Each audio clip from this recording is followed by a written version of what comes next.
All right, it looks like we are live. So, welcome to another predictable revenue where you get free coaching from top B2B sales development experts. Our mission as a company to educate the world on how to grow business by creating repeatable, scalable, and predictable revenue through outbound sales development. My name is Robin Pimo. I am the marketing director here at Predictable Revenue, and I will be your host today.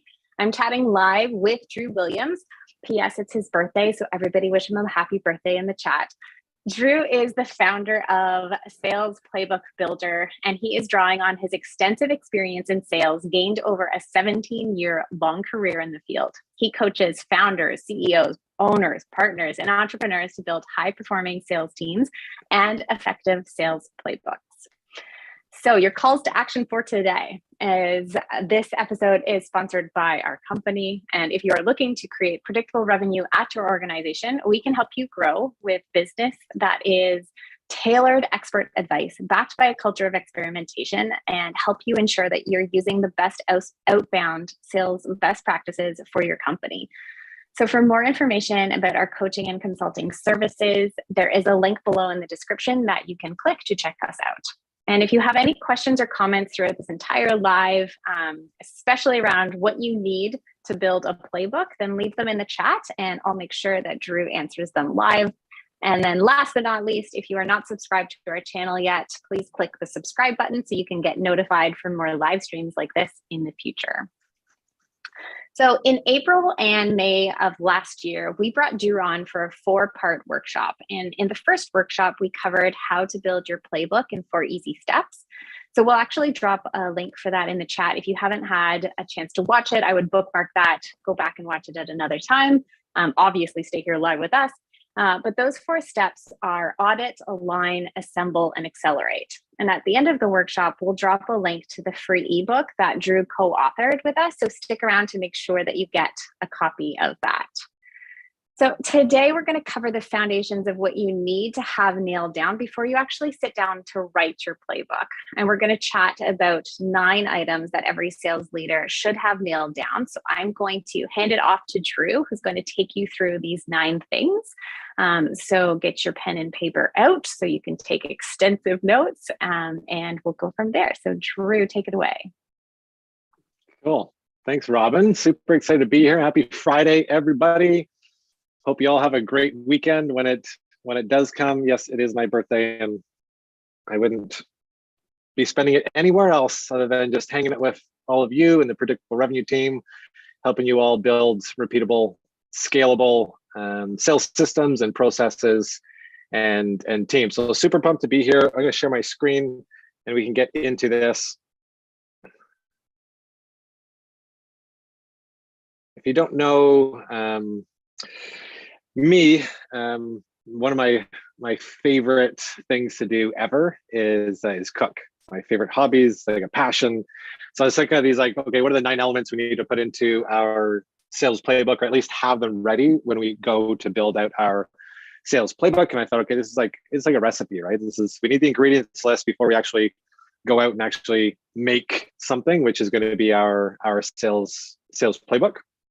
So we have 9 elements of a winning sales playbook. And when I think of building out sales playbooks, we're not just kind of building a book, but you need to really conceptualize your selling motion as well as your buyer's journey. So when I think of mapping this out and what this would look like, we all are selling something, and we take our buyers through a sales process. So we have our lead generation, then we have our discovery, then we have a demo, and then maybe we're send a proposal and closing the deal.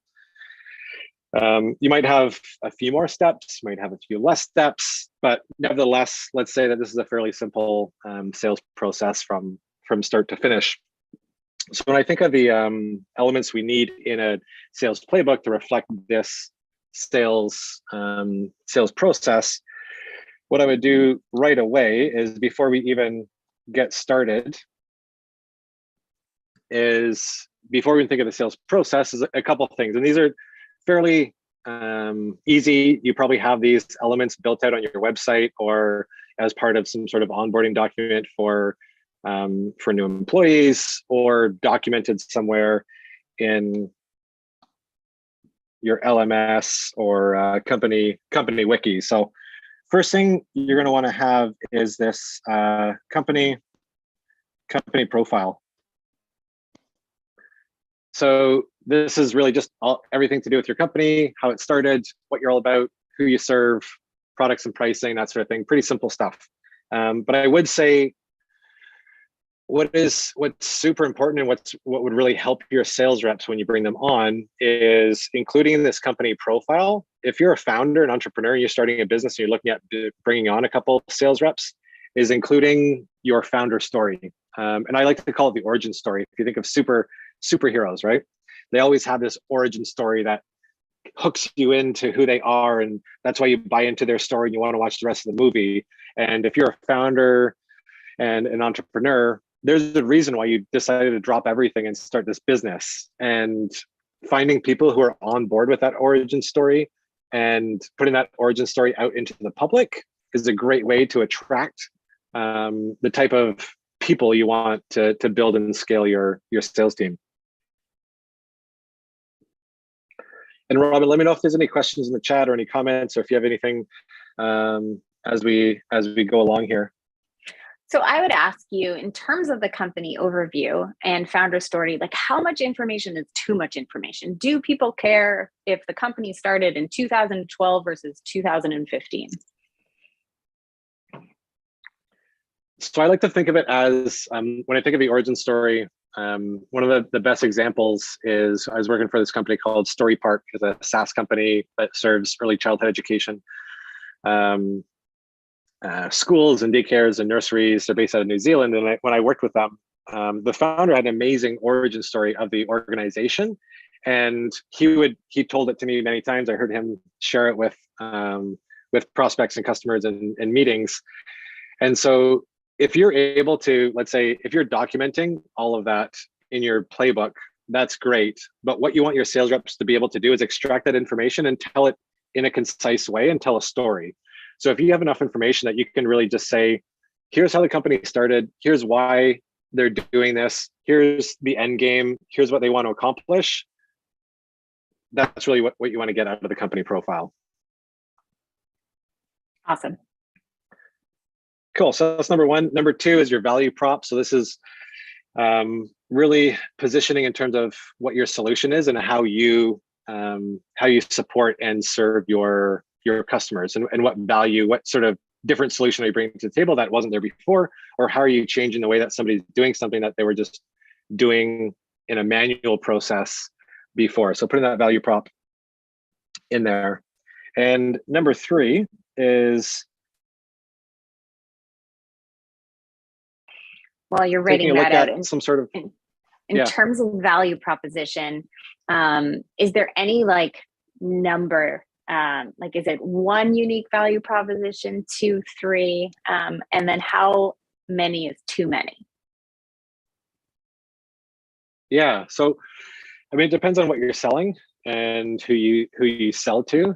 I always like to start simple, and you can expand on it after. So if you as a founder, you as an entrepreneur, you're able to articulate your value prop to your ideal customer profile or your buyer in 1 or 2 sentences, then you want to be able to document that so your reps can do that and then iterate and add if they need to. But again, I always think of like a little bit like an iceberg. So, hey, here's our value prop. And then if I need to go deeper and let you know about different pieces, then we can go a little bit deeper, but keep it simple from the very beginning. I love that visualization. Cool. It's very appropriate too, since we're in one of the coldest climates in the world right now, both of us.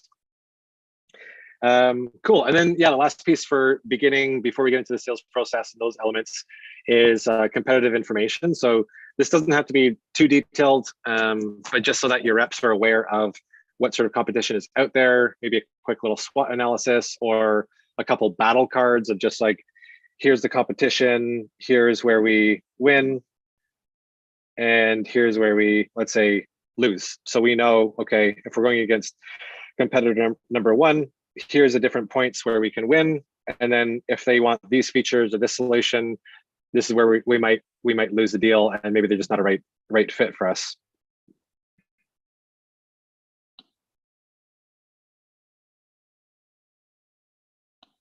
Cool. So let's keep moving. Now, if we look at our sales process, go back to here. So we got our lead generation, which is happening here, and then we have a qualification, discovery, up until we actually close the deal. So if we start at the very beginning of this sales process, we're having conversations with prospects. We're doing that outbound prospecting. We're making phone calls, emails, that sort of thing. So one of the most important pieces of the playbook at this point is looking at objections.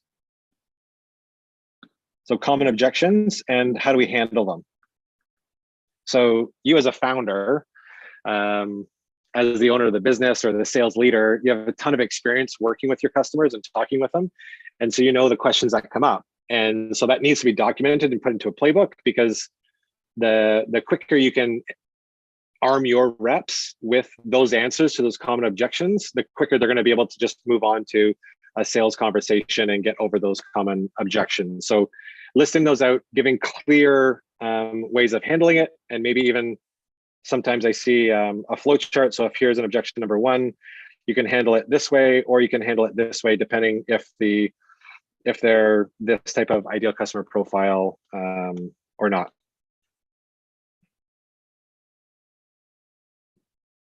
So once we got our objections and handling, we get people on the phone, we start creating meetings or having discovery calls, demo calls. That's really like the meat and potatoes, is this piece right in the middle. If we're doing if we have a two-stage sales process, we might have discovery and demo calls as we go through. So having these like scripts and flows. So some people ask, okay, should I have a script for a discovery call or a script for demo? And some people think, okay, well, you know what? It's too scripted. I feel like I'm just like a robot. But what I typically say is like, start with a script. So if you're doing it as a founder, document what you're saying, almost like verbatim, or a recording is even, that's a kind of a 10 out of 10. And then 2, creating some sort of flow. So there's going to be an outline. There's going to be an outline of how that call goes, the general outline, and then there's going to be what you're actually saying in there. And that's what you give your reps to start with, and then allow them to iterate over time. So they learn it verbatim, they learn it kind of using your words, and then over time they can modify it to what's comfortable to their style and their tone.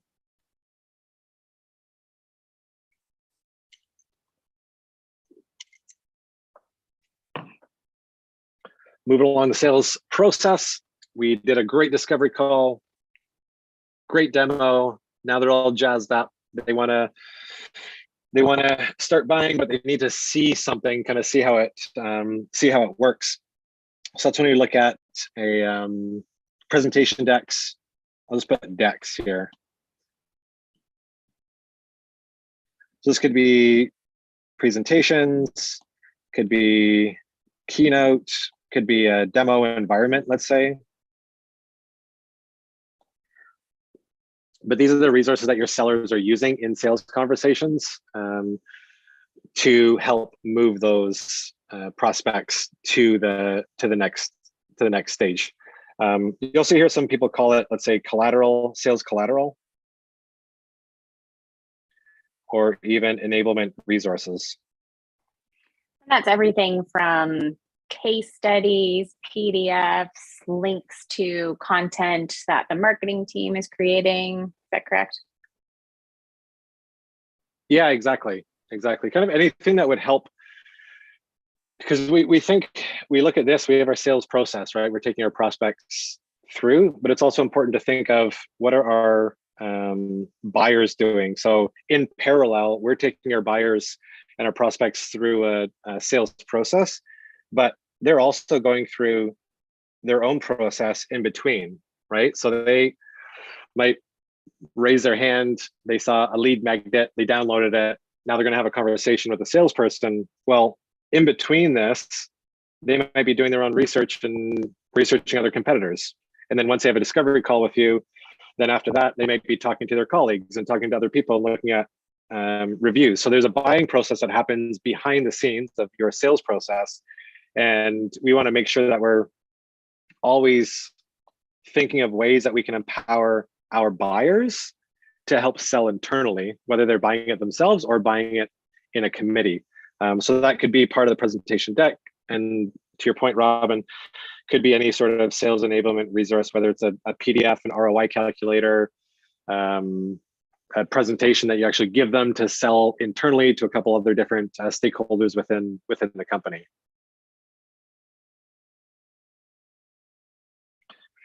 And finally, once they're on board, time to get some money, time for them to give you some money. So it's time to put together our proposal.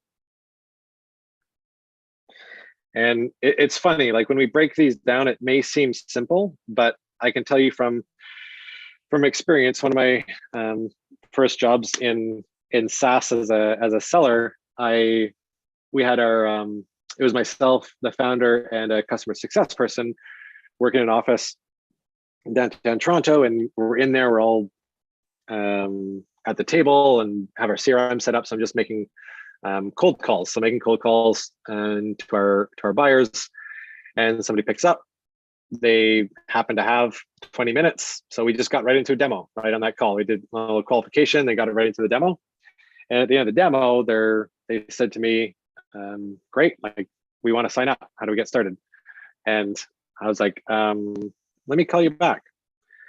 So I like hang up and then and then I was like, hang up, turn to the founder. I'm like, oh, they want to buy something. Like, how do we sell them? Like, what do we do? How do we sign them up? Do we give them a proposal? Do we just sign them up?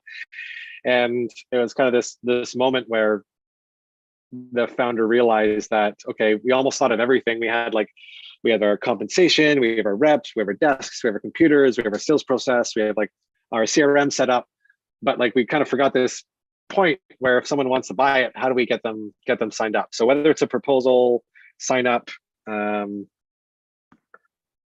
just how do you buy, and giving your reps examples of those proposals and a process for actually signing up is an integral part of making money in your sales process. All right, so let me just summarize for everybody watching. We've got company overview, value prop. Number 3 is competitive analysis. We've got common objections and how to handle them, any current messaging sequence that you have, how you do discovery calls or demos, any decks that you use from a presentation standpoint after a discovery call, or anything that you send to a potential prospect, and proposal templates. There's one that I wonder where does it fit in here, but ideal customer profile or buyer personas, where would you kind of slot that in? Yeah. So let me do this before I get to the ideal customer profile. We did talk a little bit about objection handling and ideal customer profiles. I'll do that one in just a second. But what I would say is like before kind of thinking about that is the other idea is messaging. So let's say messaging, cadences, and sequences. So these kind of like thread through the entire process from when we're doing our cold outreach all the way to discovery and demo and closing and following up, because that happens at all stages, right? Like once we have someone who's interested in having a conversation with us, great. Now we're going to have to follow up with them, send them an email, and then maybe we give them a call before the demo to confirm that they're going to be on. And then maybe we have a couple conversations with the different stakeholders before that proposal actually goes out. So thinking about your messaging, crafting those, creating a play or a chapter in the playbook around messaging and sequences and cadences will really help thread through the entire sales process. And to start off, I would just have some simple messaging and cadences set up. And then what you can start doing is, like I was saying, is like start breaking them down to, okay, this messaging and this cadence is going to go after they book a discovery call. And then once they complete a discovery call, then we create new cadence for once they finish the demo call. And if we send them a proposal, then we create new messaging and new cadences for that. And you might have to do it manually at the beginning and then automating it as a second step. But the messaging cadence and sequences threads throughout that whole sales process. And then to your point, Robin, the kind of the final piece of this is 7, 8.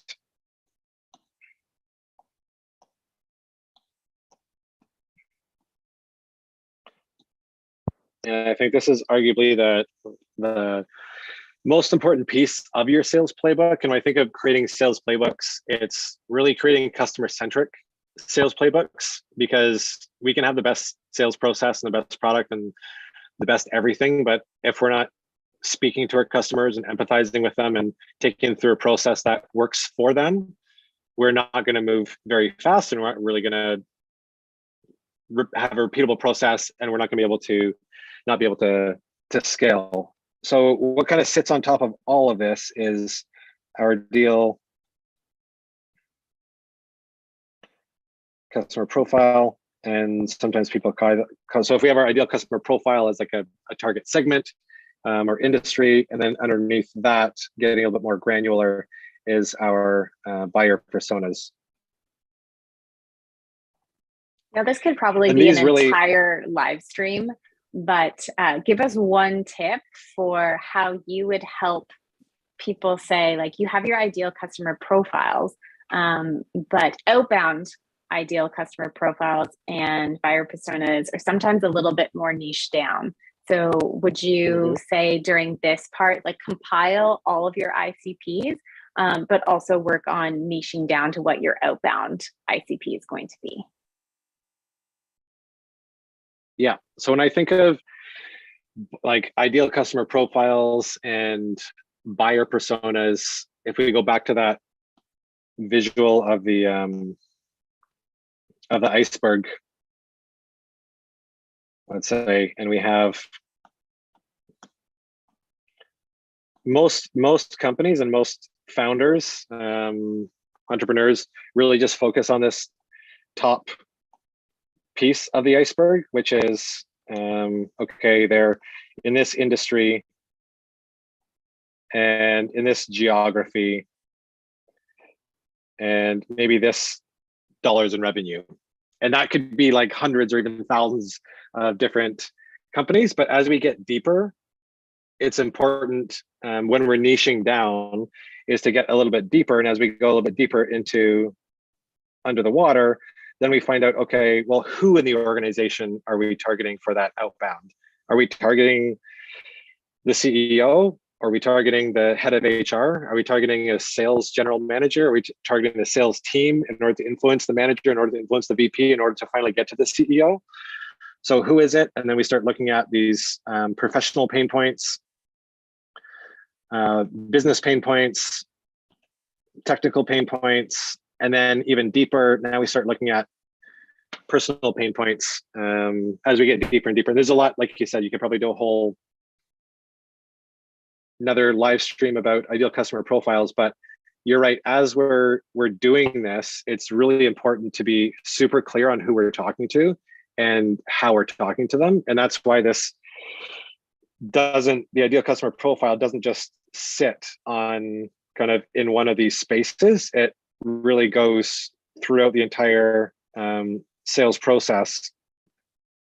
And we need to be always thinking about who our ideal customer profile is and our buyer persona in the entire journey and in the entire playbook.